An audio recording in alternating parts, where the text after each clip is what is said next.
Hello and welcome to another video by Adrian and David of Pure Electric. In this video, I'm going to be talking back through the 2346/5357 Level 3 Electrotechnical Qualifications Workplace Logbook, also known as the NVQ or the Portfolio. It's now called the Workplace Logbook. So the 2346 is the experienced worker route and the 5357 is the apprenticeship route.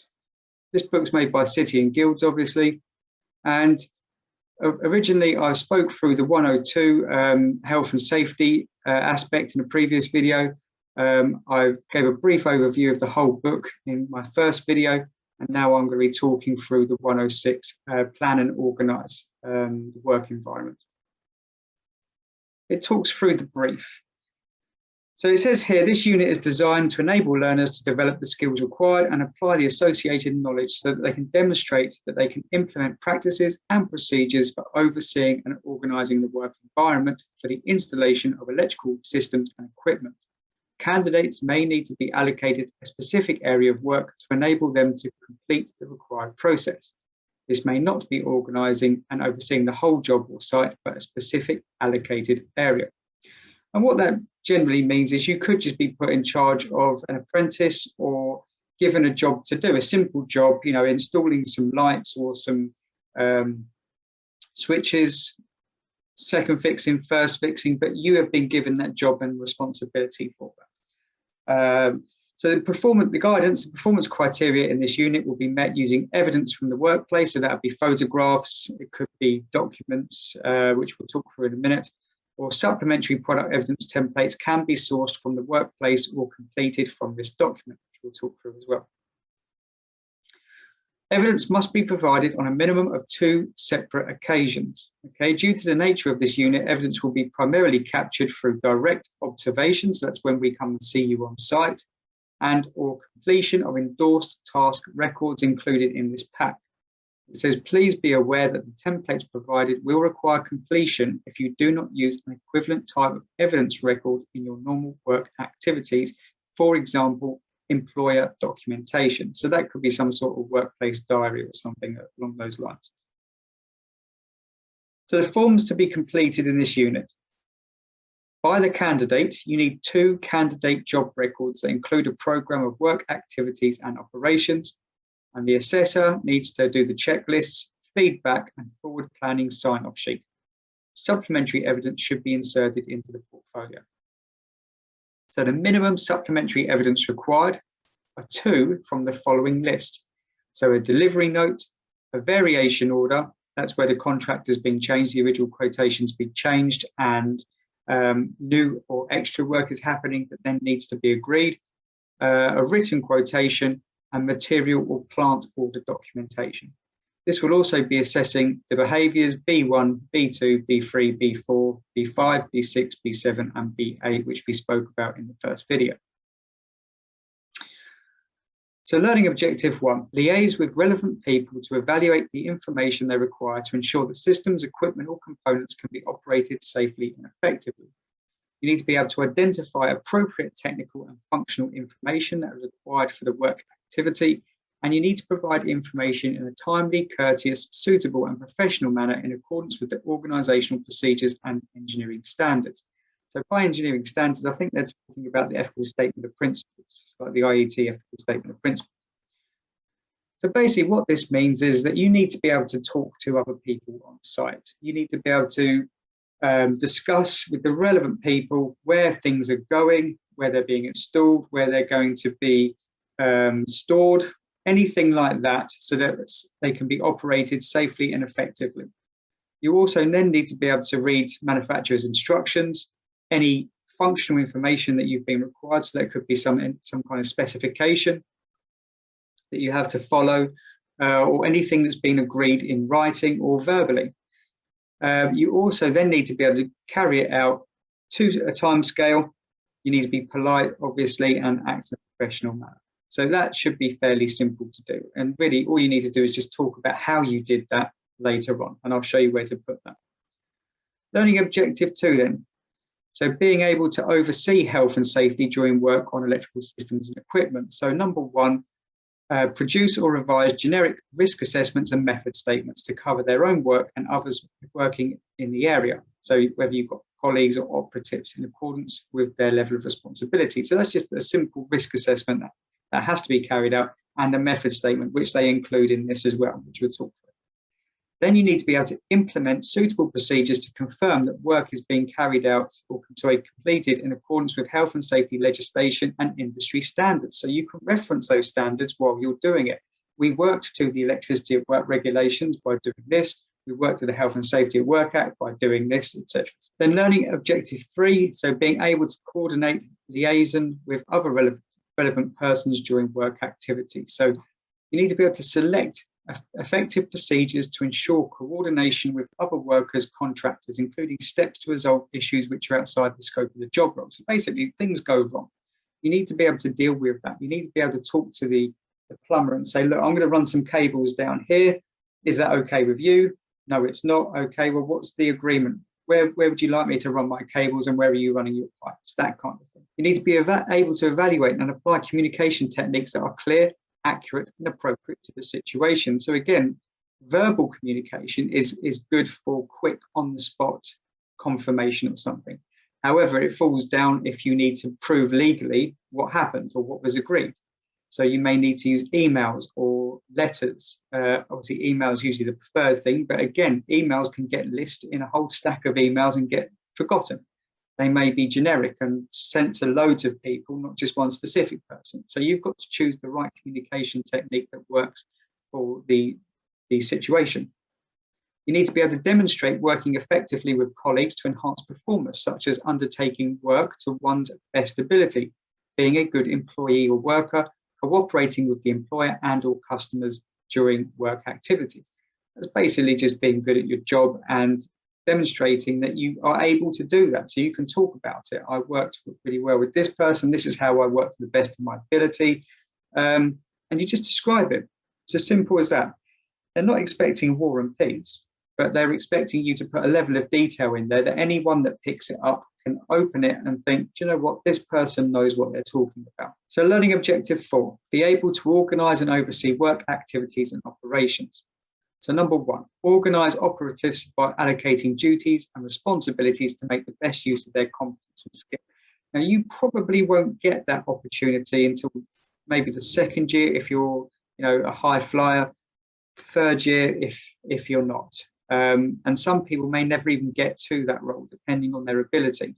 So you may struggle to fill that in unless you push yourself. You need to try and get ahead of the game. You need to be able to monitor the work of operatives to ensure that it is in accordance with industry work in practice. So if you are given an apprentice to mentor over, you need to make sure that they are following industry working practices, safe isolation, health and safety at work, anything that's relevant to what they're doing. You need to be able to ensure that they're working in accordance with the program of work. So making sure they're staying on track and they're doing what needs to be done at that moment in time, not what they think that they should be doing or what you think they should be doing, but rather what they should be doing. Obviously, the health and safety requirements are going along with that because, again, you're responsible for this person. You need to ensure their safety, because if they're a level 1 operative, they're in their 1st year, they might not have the health and safety exam out of the way and or be clued up with health and safety. So it's your responsibility if you're in charge of somebody. You need to make sure that it's cost effective what you're getting them to do. You need to ensure that the environmental considerations are taken care of. So as well, they're not just throwing money in the bin or wasting money or making lots of mistakes. You need to ensure that they are cost effective and that when they do make a mistake, it's minimal, and that when they throw rubbish in the bin, it's in the right bins.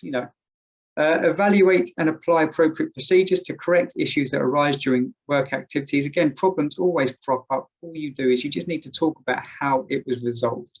How did you realize that this problem was arising? How did you resolve it? Okay. What was the impact of that possibly? Learning objective 5. So be able to organize a program for working on electrical systems and equipment.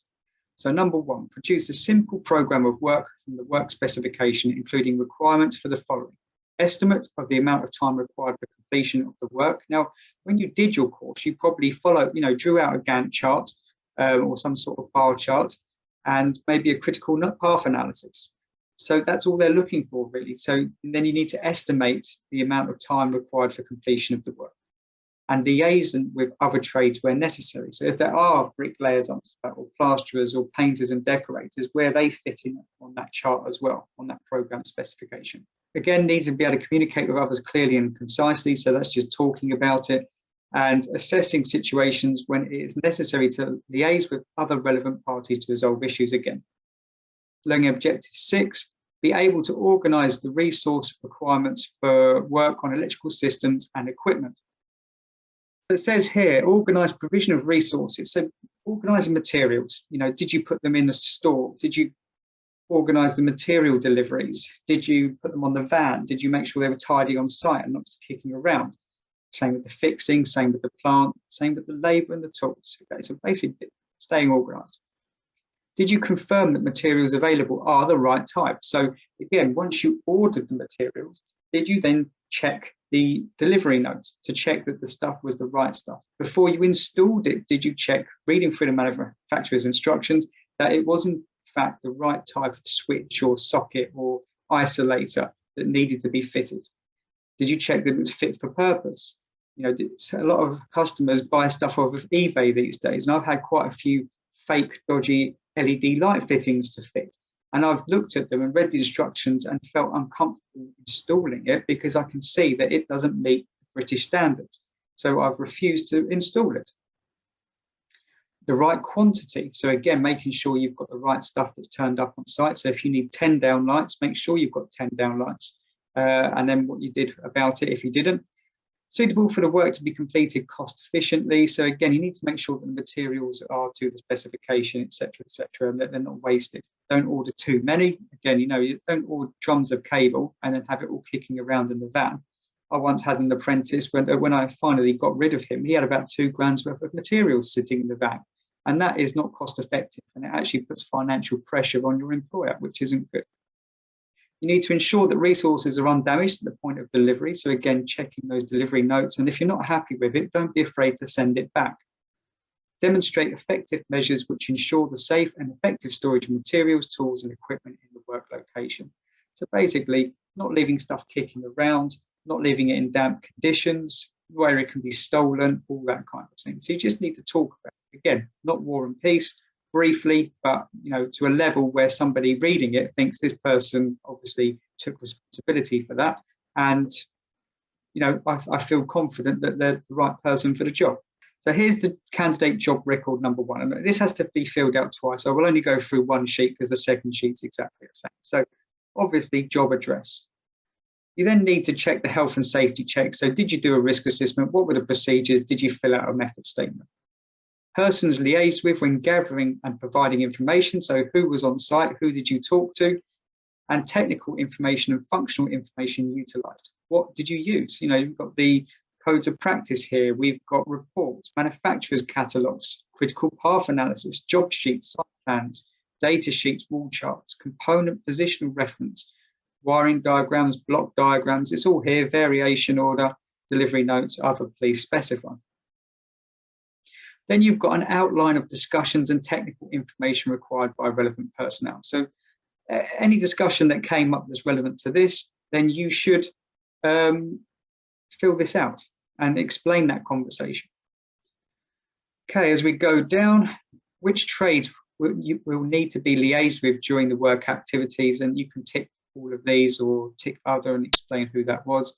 And then the outline of the topics and the dates. So what was the work activities that were going on, and what dates did these people need to be doing it, and how did that fit in with what you were doing? Then you've got what forms of communication will be utilised to maintain effective team working relationships. So we've got media, newspapers, bulletins, handbills, magazines, social media. That's for topics that come up that need to be discussed. Then you've got drawn and visual materials. So were you given a plan to work from? Drawings? Were you given a programme of works? Were you given photographs? Did you get verbal, face-to-face meetings, toolbox talks, or phone calls? Any written material? So were you given a specification, schedules, reports, letters, faxes? Anything on a notice board, models and samples, technology? So was it by email or internet? Okay, then obviously you need to give an outline, communication and date. So basically, what was the gist of those conversations or those emails or anything that was given to you, and the rough dates that were going there. But don't forget, people aren't going to hold you to a lot of this, because they understand that things change on a day-to-day basis. They're just looking for proof that you can handle yourself, that you are capable of being responsible and being left in charge of small jobs, or big jobs if you're that, they're that way inclined, or being given that kind of opportunity. So this is your chance to shine. I always say that. So make sure you put enough information on here that whoever reads it is confident that you know what you're talking about. Then it moves on to the program of work activities. So it also mentions here, these are the learning outcomes. So 2.1/5.1/5.2, 5.3. So this is where you're ticking all these boxes. I should point that out. So core details of the work program. When did that job start? When did it finish? What were your working hours? What was the start time? What was the finish time? How many days of the week? And there's a work description. So what were you doing? Were you doing a full rewire, or was it just a small kitchen rewire, or anything like that?